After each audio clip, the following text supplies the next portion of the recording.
আদম নবী জান্নাতে আরামে ঘুমায়।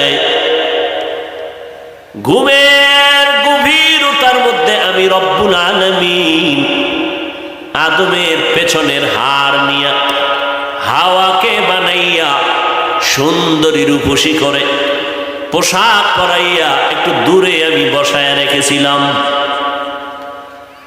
আদম ঘুম থেকে উঠিয়া অচেনা সুন্দরী রূপসীকে দেখে আকর্ষণ বাড়তে লাগলো। আদম ওদিকে মন যায়নি, কয়ে যায়, বলে যাওয়ার আগে পদ্ধতিটা কমপ্লিট করে নাও। আমি আল্লাহ এর সাথে তোমার হালাল বৈধতার সার্টিফিকেট দিতেছি। বলে কেমনে? বলে আমার বিশ্ব নবী রাহমাতুল লিল আলামিনের উপরে 4 বার অথবা তুমি 11 বার দরুদ শরীফ পড়ো তো হালাল হয়ে যাবে। আদম নবী তাই করলেন। 11 বার মদিনাওয়ালা নবীর উপরে দরুদ পড়লেন। আম্মা জান হাওয়া হালাল হয়ে গেলেন। 2 জন জান্নাতে থাকবেন। আল্লাহ বললেন থাকো, আনতা ওয়া যাওজুকাল জান্নাতা ওয়া কুলা মিনহা রাগাদান হাইসু শি'তুমা। মনে যখন যা চায় জান্নাতের ভেতরে বিচরণ করো আর খাও, তবে সাবধান। একটা গাছকে ইশারা করে বললেন ওয়ালা তাকরাবা হাযিহিশ শাজারা, ওই গাছের নিকটেও যাইবা না, যদি যাও তো জালেম। ফাতাকুনা মিনাজ যালিমিন।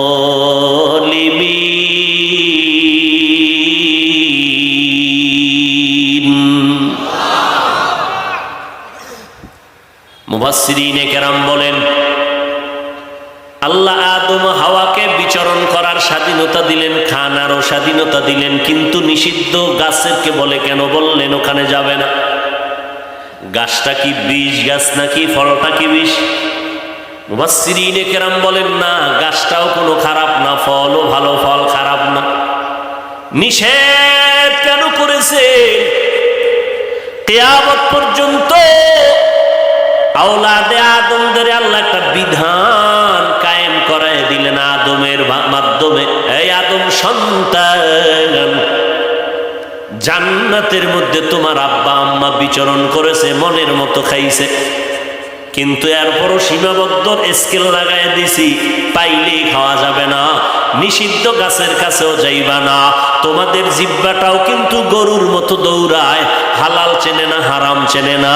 সাবধান, খাইতে কোনো নিষেধ নাই, স্বাধীনতা দিয়া দিলাম, তবে বাবার মতো তোমাদের উপরেও সীমাবদ্ধতা দিলাম। জীবনে যত হালাল পাবি খাবি, তবে হারাম দেখলে খাবি না। হারাম খানা বন্ধ করে দিও, ব্যবসা করো হালাল, কিন্তু ব্যবসার নামে সুদের সাথে জড়িত হইও না, হারাম।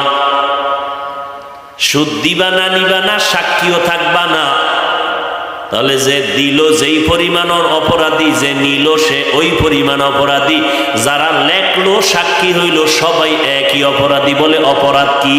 বলে ছোট অপরাধ, নিজের মায়ের সাথে 24 ঘন্টা জিনার গুনাহ লেখা হবে। নাউজুবিল্লাহ আয়েনা, হারাম খাইয়া এত মজা পাইছে ও, নাউজুবিল্লাহ আয়েনা। আল্লাহ তাআলা বলেন আমি 2 দল মানুষের সাথে যুদ্ধ করার ঘোষণা দিয়েছি। 2 দল মানুষের সাথে আমি আল্লাহ নিজে যুদ্ধ করার ঘোষণা দিলাম। এক দলের কথা কোরআনে, আর এক দলের কথা বুখারী শরীফে। কোরআনের বর্ণিত সূরা বাকারা 275 নম্বর আয়াত। সুদের সাথে যারা জড়িত হবে আল্লাহ তাদের সাথে যুদ্ধর ঘোষণা দিলেন, কারণ তোর মায়ের সাথে তুই জিনার গুনাহ করবি, আমি আল্লাহ তোরে ছেড়ে দিতে পারি না। সুদের সাথে যারা জড়িত ভালো করে রেকর্ড করেন, কলবে ঢুকান, জীবনভর নামাজ পড়বেন, একটা সেজদাও কবুল হবে না। 13,000 বার মক্কায় হজ করবেন, একটা লাব্বাইকও কবুল হবে না। সুদের খাতায় নাম লেখাইয়া 5 তালা মসজিদ বানাইলো, একটা নেক আমল নামায় আসবে না। 13,000 বার কোরআন খতম করলে একটা অক্ষরের নেক আমল নামায় লেখা হবে না। যতবার মোনাজাত দিবেন কসম আল্লাহর, একটা মোনাজাতও কবুল হবে না।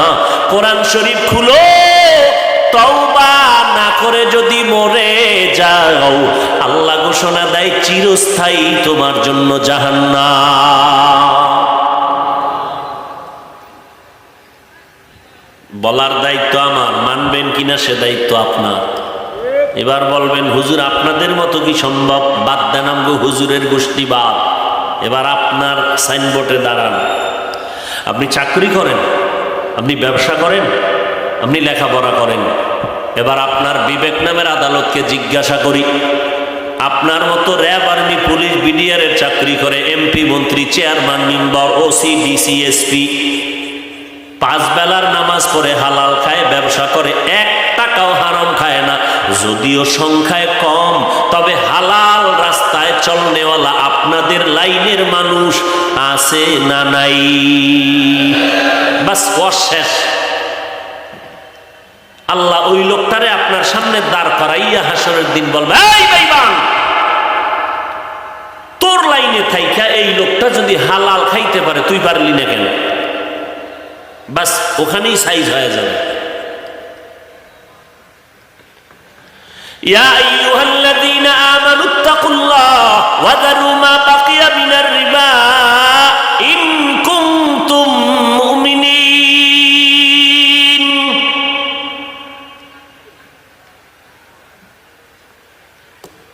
আল্লাহ এই সুদের থেকে আমাদের গোটা জাতিকে হেফাজত করেন। আরো জোরে বলেন। রাগ করলেন?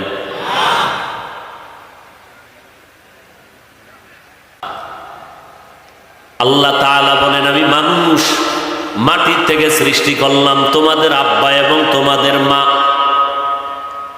এই 2 জন আল্লাহ নিষেধ করলেন ওই গাছের কিনারায় যাবা না, গেলেন শয়তানের ধোকায়।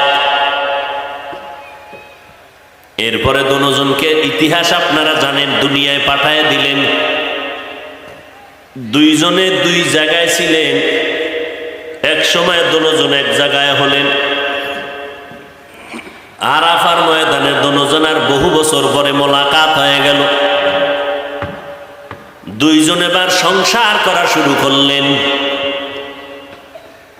রান্না বাড়ি করার জন্য আগুন দরকার, আমার আল্লাহ আগুনের ব্যবস্থা করলেন। এমন আগুন দিলেন যে আগুনে পাত্র পর্যন্ত পুড়ে যায়, রান্না হবে কি? 2 জন আদম ও হাওয়া আলাইহিস সালাম, 2 জনের সংমিশ্রণে বছরে বছরে 2টা সন্তান হতো। প্রত্যেক বছর 2 সন্তান, একটা ছেলে একটা মেয়ে। পরের বছর আবার একটা ছেলে আর একটা মেয়ে, যমজ। আদম নবীর শরীয়তে নিয়ম হলো আগের বছরের ছেলেটা পরের বছরের মেয়েটাকে বিয়া করবে, আপন ভাই বোন। আগের বছরের মেয়ে পরের বছরের ছেলের সাথে বিয়া হয়ে যাবে।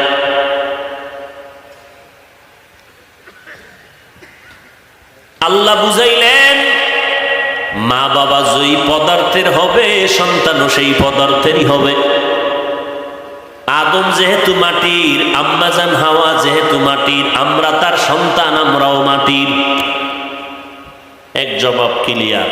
নাম্বার 2, যেই নাপাক পানিটা আমাদের শরীরের মধ্যে তৈরি হয়, মায়ের বাচ্চাদানির মধ্যে যায়, ওই নাপাক পানিটাও তৈরি হয় খানার মাধ্যমে, খানা। আর খানাটাও তৈরি হয় জমিনের মাটির মাধ্যমে।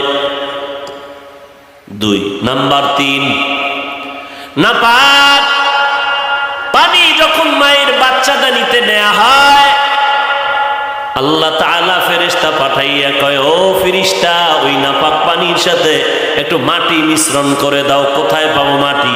বলে, এই বান্দা বান্দি দুনিয়াতে যাওয়ার পরে যেখানে তার মরণ হবে, ওই কবর থেকে একটু মাটি এনে নাপাক পানির সাথে লাগায়া দাও। এটাই হবে বান্দা মাটির সৃষ্টি। কবে দুনিয়াতে আসবে আর মরবে আর কবর হবে কেউ জানি আমরা?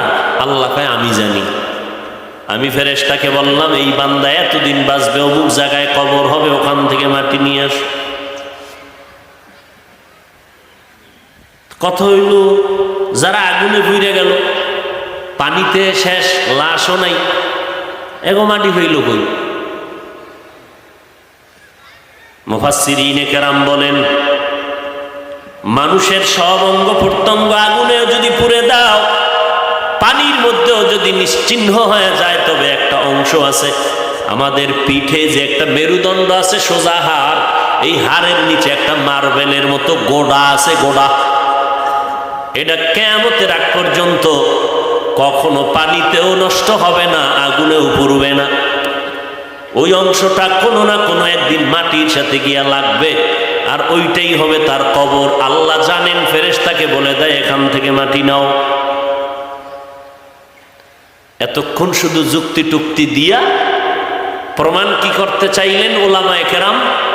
যে গোটা জগতের মানুষ মাটির সৃষ্টি। এত যুক্তি দিয়া মাটির সৃষ্টি প্রমাণ করতে চাইলেন কেন? মাটির সৃষ্টির মতো শ্রেষ্ঠ আল্লাহর মাখলুকতের মধ্যে আর কেউ নেই। নূরের সৃষ্টিরাও শ্রেষ্ঠ না, আগুনের সৃষ্টি শ্রেষ্ঠ না, একমাত্র মাটির সৃষ্টি মানব জাতি শ্রেষ্ঠ। এই সিদ্ধান্ত কার? স্থায়ী সিদ্ধান্ত, নাড়াচাড়া করার কোনো কায়দা। নূরের সৃষ্টি শ্রেষ্ঠ, আগুনের সৃষ্টি শ্রেষ্ঠ, একমাত্র মাটির সৃষ্টি মানব জাতি শ্রেষ্ঠ। কেমন শ্রেষ্ঠ? এদের কোনো তুলনা। ওয়ালাকাদ কাররামনা বানি আদম ওয়া হামালনাহুম ফিল বাররি ওয়াল বাহরি ওয়া রাযাকনাহুম মিনাত তাইয়্যিবাত ওয়া ফাদ্দালনাহুম আলা কাসীরিম মিম্মান খালাকনা তাফদীলা। বনি আদম বড় দামি, এদের মতো শ্রেষ্ঠ কেউ নাই। নূরের সৃষ্টিরও এত দাম নাই, মাটির মানুষের এত দাম। আল্লাহ বলেন আমি তোমাদের জন্য পবিত্র হালাল রিজিকের ব্যবস্থা করে দিলাম, আমি আল্লাহ নিজে। গরুতে ঘাস খায়, ফ্যান খায়, খেরকুটা খায়, শুকরে পায়খানা খায়, কুকুরে ময়লা খায়, আর আমি আল্লাহ তোমার জন্য গোটা জমিনের মধ্যে পিওর খানার আয়োজন করে দিলাম, হালাল।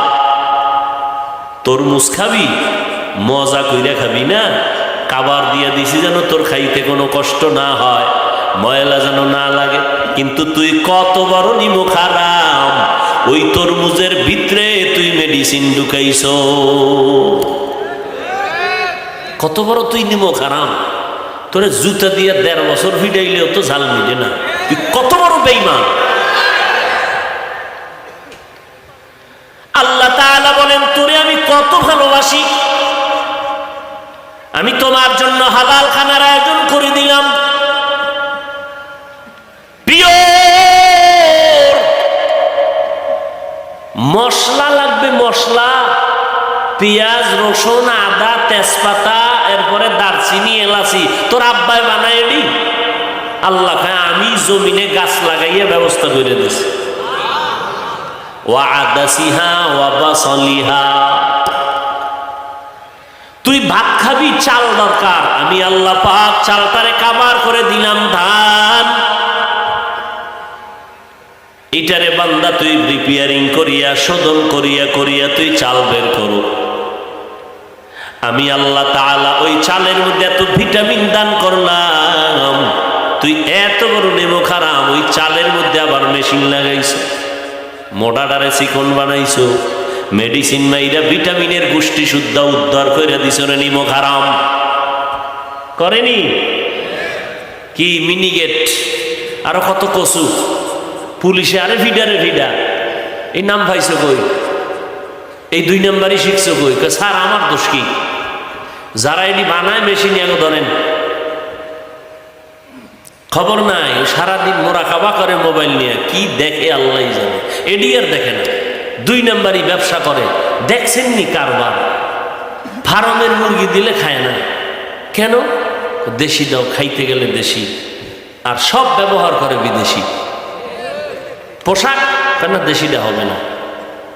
গেঞ্জি বিদেশি, মোজা বিদেশি, ঘড়ি বিদেশি, মোবাইল বিদেশি, আরো সব বিদেশি, খাইতে গেলে দেশি। এর নাম বাঙালি। ডাক্তার কইছে মিষ্টি খাওয়া হারাম, খাইলেই মরবি। খায় না খায় না খায় না খায় না, এর মধ্যে গেছে সবে বরাতে জেলাপি খাইতে মসজিদে। আরে খোদা, হ্যাঁ গিয়ে লাগাইছে 1 মাইল ফিট। সমস্যা, কাপড়গুলা 2টা লাগবে। একটা যখন টান দিছে এটা লইছে, আর একটা টান দিকে আর একজনে দেখছে, এটা টান দিয়ে সিরা বিরা ধুম কিলা কিলি। এইবার ওখানতে কসম খাইয়া বের হয়, খোদায় জানে হেন আর না আনে। এর নাম বাঙালি। আল্লাহ হেদায়াত দান করুন। হায় হায়, কি বয়ান শুনবেন আর কি করব। এখানে এমন আশিক রাসূল আছেন যারা আজকে ফজরের নামাজ পড়েন নাই, জোহরের নামাজ পড়েন নাই, আসরের নামাজ পড়েন নাই, মাগরিব পড়েন নাই, এশার নামাজ পড়েন নাই। কি বয়ান করব আপনারে? আবার একদল আসে বয়ানের আগেও বিড়ি, মোনাজাতের পরেও আবার বিড়ি টেনে টেনে বাড়ি যাবে। নাই? তুমি কি বয়ান শুনছো? খবর নাই। এরে আল্লাহর বান্দা, কয়দিন এই জমিনে বাহাদুরি করবা? নমরুদের মতো বাহাদুর বর্তমান দুনিয়াতে কেউ নাই, কিয়ামতের আগে আসবে না।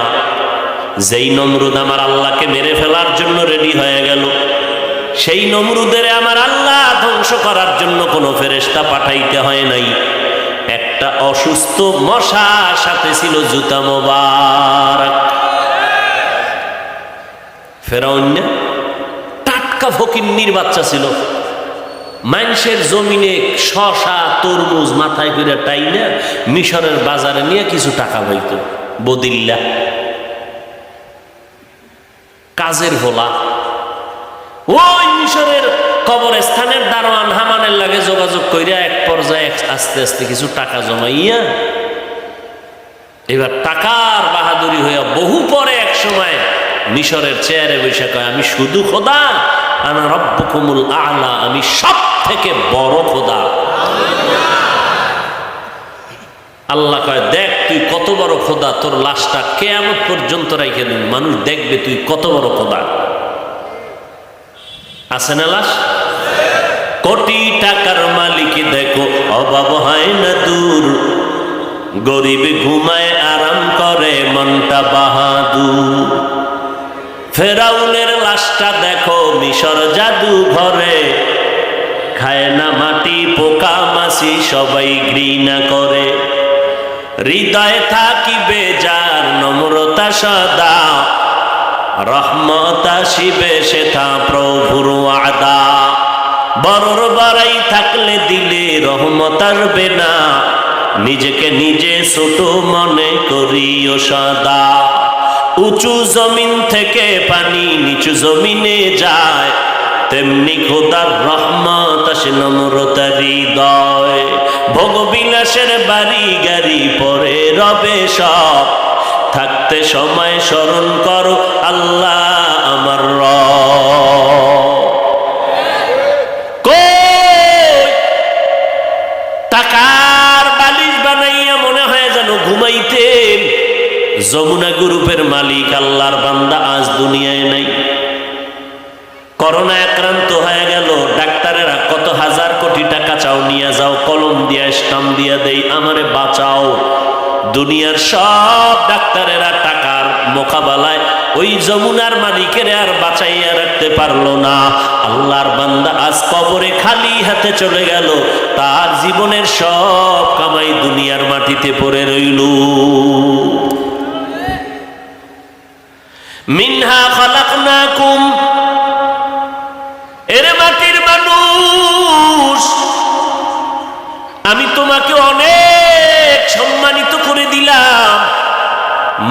উপরে মারলে নিচে যায়, থাকেও পায়ের নিচে। কিন্তু মনে মনে ভাবিস না তোর সম্মান বুঝি মাটি পায়ের নিচে না। আমি আল্লাহ তোর সম্মান এত বাড়াইয়া দিলাম, দুনিয়ার সব জিন ফেরেশতা পর্যন্ত তোর গোলামির জন্য পাগল হয়ে আছি। এখানে আমাদের ফেরেশতারা আমাদের ওয়েলকাম দিছে, স্বাগতম জানাইছে। ফেরেশতারা আমাদের গোলামি করে, জিনেরা আমাদের গোলামি করে। সব মাখলুকাত তোমার আমার গোলাম। আল্লাহ তাআলা বলে তোমাদের এত সম্মান আমি বাড়ায় দিলাম। একটা গরুর এত শক্তি, গাভীর এত শক্তি, কিন্তু বান্দা যখন সামনে দাঁড়ায় দুর্বল হয়ে যায়। গরুটার শক্তি দিয়ে যদি মেজাজ গরম করত, কোনো বনিয়াদম এক ফোঁটা দুধ নিয়ে ঘরে নিয়ে খেতে পারত না। এরে আল্লাহর বান্দা, আমার আল্লাহ কেমন দয়াময় মালিক। আল্লাহ বলেন সব মাখলুক তোমার গোলাম বানায় দিলাম। আসমানটাও তোমার গোলাম, সূর্য তোমার গোলাম, জমিন তোমার গোলাম, বাতাস তোমার গোলাম। কেমন গোলাম দেখছো নি? সূর্যের তাপ তোমরা ব্যবহার করো, নেইতেছ, গ্রহণ করো, কোনো বিল নেই। আমি আল্লাহ পানি দিলাম ফ্রি, কোনো বিল নিলাম না। আমি আল্লাহ বাতাসটাও ফ্রি করে দিলাম, কোনো বিল চাইলাম না রে গোলাম। মাটির সৃষ্টির মানুষগুলো তোর সম্মান দিলাম সবার উপরে বাড়াইয়া। আর এই সম্মানটা যদি ধরে রাখতে পারো, আমি আল্লাহ ওয়াদা করলাম তোরে দুনিয়া তো বাদশার চেয়ারে রাখবো, পরকালেও তোরে বাদশার চেয়ার দিয়া বিনা হিসাবে জান্নাত দিব। আর এই বাদশাহী যদি চাও, তোমার এই ঐতিহ্যকে ধরে রাখো। আর ঐতিহ্যকে যদি ধরে রাখতে চাও, তাহলে মাটির গর্বের মানুষ, মাটির দিয়ে তাকাই একটু নজর করো। মাটির মধ্যে একটা গুণ আছে, সেই গুণটা তোমার মধ্যে জমা করে নাও। বলে মাটির মধ্যে কি গুণ আছে? নজর করিয়া দেখো। একটা জমিনেরে 13 বার জাল দলিল দিয়া বিক্রি করিয়া দালালেরা কত টাকা খাইল, আসেনি? আল্লাহ কয় দেখ, এই জমিনটা কারোর সাথে বেয়াদবি করে নাই। এই জমিনের মধ্যে কত মানুষ মদের বোতল নিয়ে লাফায়। এই জমিন মাটির মধ্যে বৈশা কত মানুষ জিনা করে। মাটি তো কারোর সাথে খারাপ আচরণ করে না। যত জুলুম অন্যায় অত্যাচারগুলো ধৈর্যের সাথে মেনে নিতেছে। মাটি যদি মেজাজ গরম করে, দুনিয়াটা ধ্বংস করতে একটা সেকেন্ড লাগবে না। শরীয়তপুরের মানুষগুলো মাটি আর বাড়ি সহ পানির মধ্যে চলে গেল।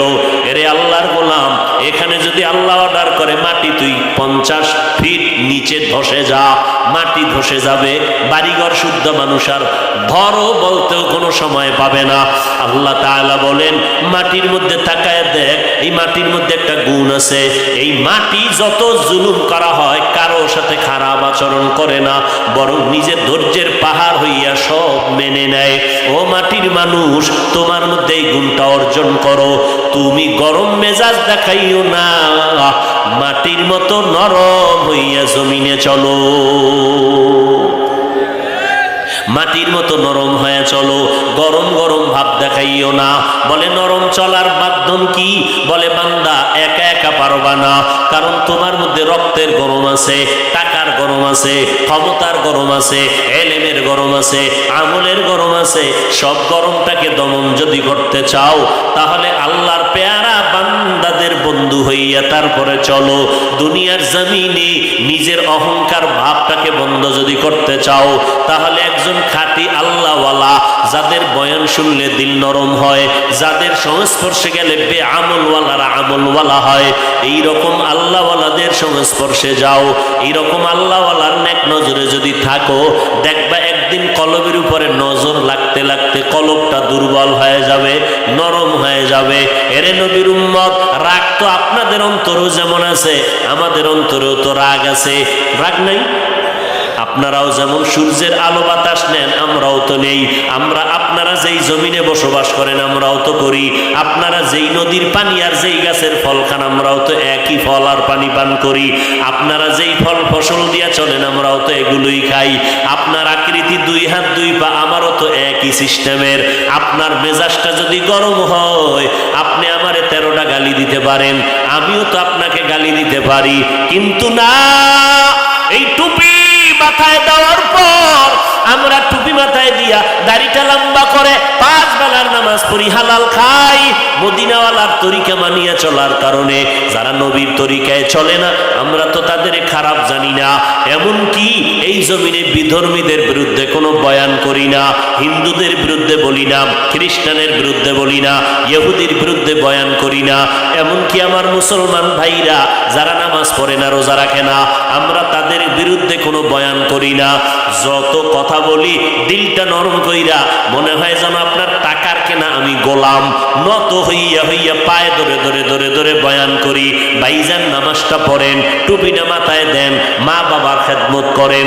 এরপরেও আবার এত নরম হইয়া বয়ান করার পরে আবার একদল মুসলমান আমাদের কথা মানবে তো দূরের কথা, উল্টা আমাদের গালি দেয়। টুপির মধ্যে ঝামেলা, নামাজ পড়িয়া লাভ নাই, মাদ্রাসায় জঙ্গি ট্রেনিং হয়, এইভাবে বাজে বাজে কথা বলার পরেও আমরা মেজাজটা গরম করি না, ধৈর্য ধারণ করি। কারণটা কি? এটা মায়ের গর্ভ থেকে আসিয়েই কিন্তু এই গুণটা অর্জন করতে পারি নাই। আমার মদিনার নবীর আদর্শ আর নবীর সুন্নত আর কোরআন তেলাওয়াতের পরে আমাদের আল্লাহওয়ালা উস্তাদ যারা মুরব্বী, এদের সোহবতে গিয়া বয়ান শুনতে শুনতে শুনতে শুনতে মোটামুটি একটা কন্ট্রোলের মধ্যে নিয়ে আসছি অন্তরটারে। রাগ আসলেও সেটাকে দমন করার চেষ্টা করি, নাইলে শক্তি কি আমি গায়ে কম নি? কথা কন না কেন? আপনাদের খানায় ভেজাল আছে, আমার খানায় ভেজাল আছে। আপনি খাইলেন দুধ, কলা, আম দিয়া ভাত, খাইয়া টানলেন বিড়ি, ঠিক না? তাহলে আপনার খানায় ভেজাল, আমগো খানায় ভেজাল আছে। আমরা পরিপাটি 5 বেলার নামাজ পড়ি, ওযু ইস্তেঞ্জা করি, পরিষ্কার পরিচ্ছন্ন থাকি, ময়লা থেকে দূরে থাকি, খাই পিওর খানা। তাহলে এইগুলো এক খানার শক্তি। দ্বিতীয় আমগো ইমানের শক্তি, দ্বিতীয় আমলের শক্তি। এই কারণে আমগো অস্ত্র নাই, লাঠি নাই, টাকা নাই, ঘর নাই, বাড়ি নাই, ফকিন্নি আমরা হুজুরেরা। এরপরও অস্ত্রওয়ালা, টাকাওয়ালা, ক্ষমতাওয়ালারা হুজুরগো ভয় পায় কেন? পায়নি? কথা বলেন না কেন? সারা দুনিয়ার ইহুদিরা ভয় পায়, সারা দুনিয়ার খ্রিস্টানেরা কোরআনওয়ালাদের ভয় পায় কেন? সারা দুনিয়ার যত অস্ত্রওয়ালারা আছে, হুজুরদের হাতে কোনো অস্ত্র নাই, হুজুরদের কাছে কোনো টাকা নাই, হুজুরদের হাতে জমিনের কোনো ক্ষমতা নাই।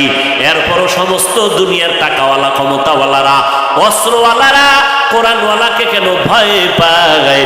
ওরা জানে এই হুজুরের দল, মদিনার নবীর মোহাব্বত যাদের অন্তরে আছে, কোরআনের আকর্ষণ যাদের অন্তরে আছে, এরা মরতে রাজি কিন্তু মাথা নত করতে রাজি না।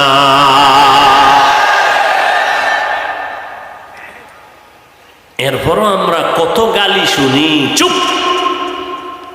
একটা জবাব তো দূরের কথা, উল্টা জবাব দেয় কি?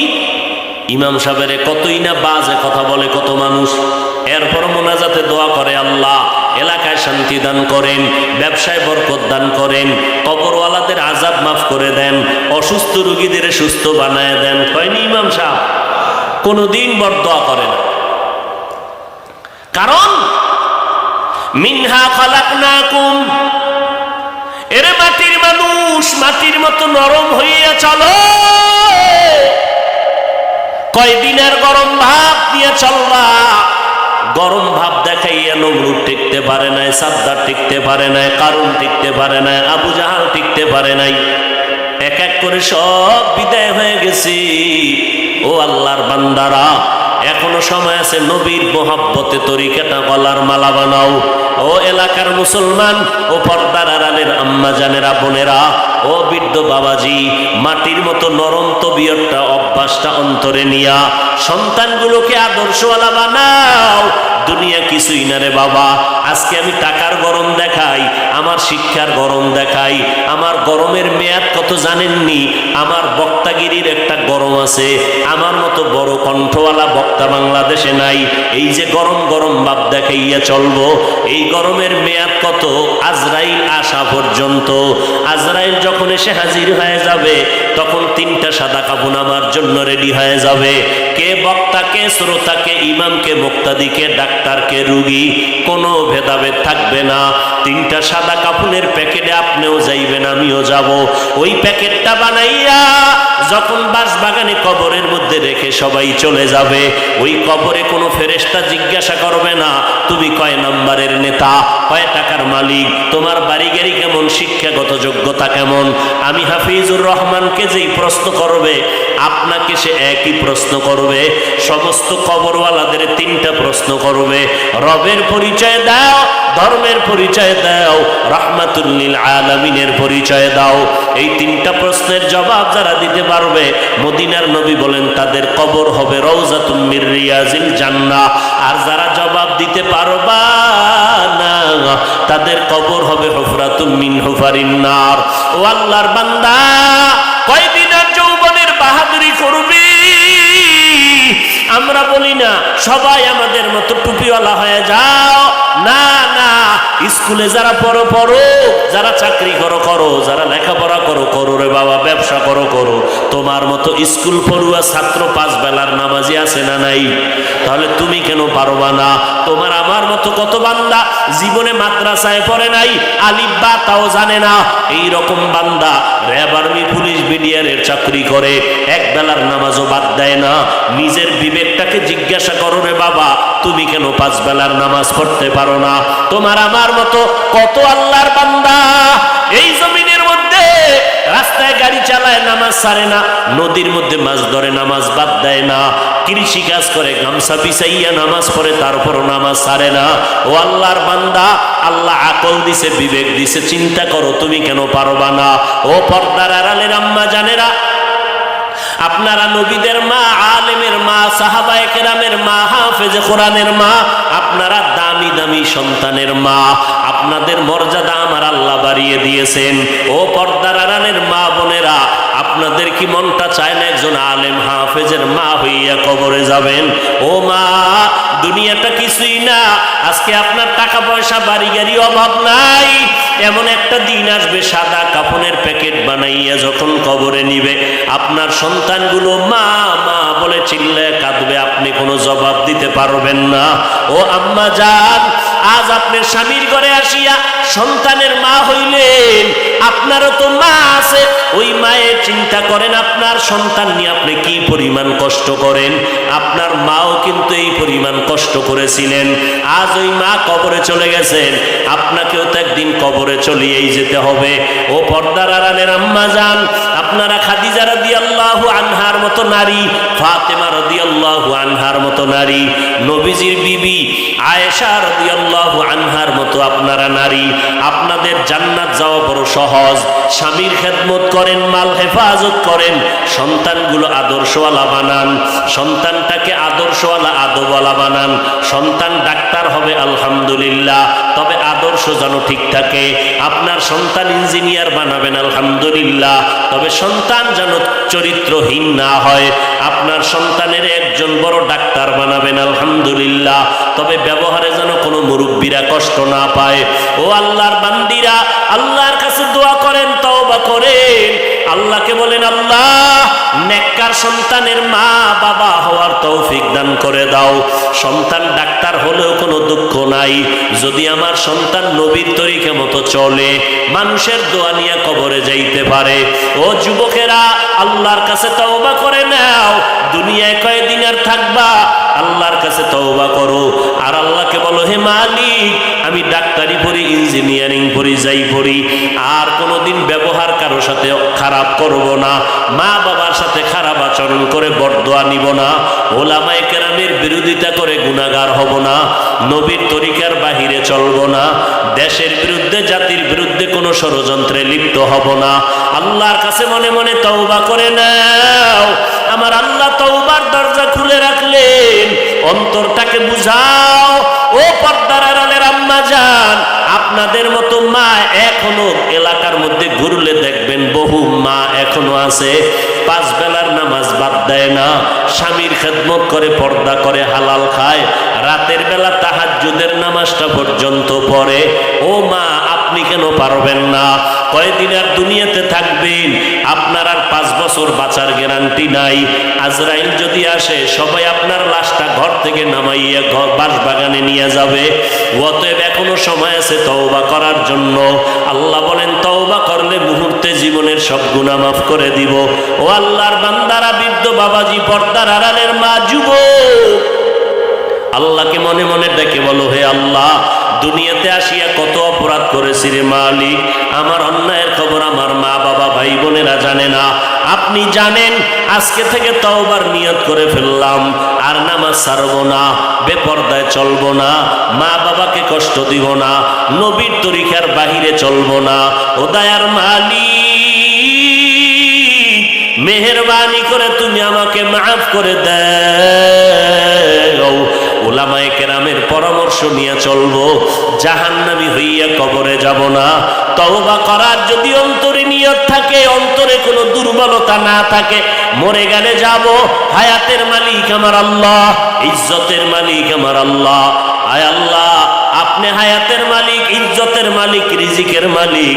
মরিয়া গেল আর নামাজ ছাড়ব না, দেশ জাতির বিরুদ্ধে ষড়যন্ত্রে লিপ্ত হব না, মা বাবার দোয়া নিয়ে চলবো, উলামায়ে কেরামের পরামর্শ নিয়ে চলবো।